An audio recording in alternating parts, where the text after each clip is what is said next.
Yes, well, Tell us.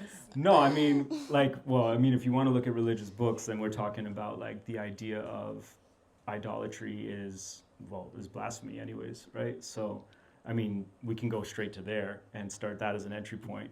Um, but past that, I think it comes down to this idea of like, we're all flawed, you know? And I think it's okay to look up to people. When I say all idols are false idols, I don't think that I'm not saying don't look up to people, don't admire people. But I think what I'm saying is that like when we put people, like when we gild them in gold, we got to understand that that's what we're doing, that it is gilded. Like underneath that is not, it's not pure all the way through.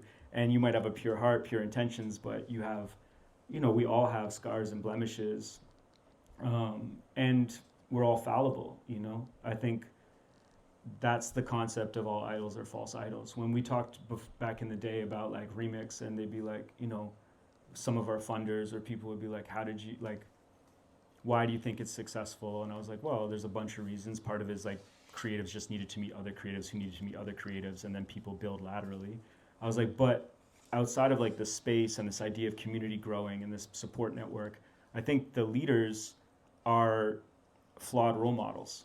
And I think that embracing that we didn't know or that we fucked up, and then growing with people and growing in front of people and growing together with people was the reason we were able to build trust.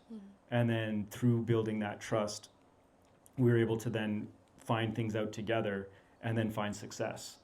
And so that idea of all idols are false idols is not meant to be like a stone thrown at somebody, but it is meant to be like, give that person grace, actually, you know? Because it could be seen as like, tear them down, all idols are false idols, but what I'm actually saying is like, give that person grace because they're flawed, you know, and they're just as flawed as you are.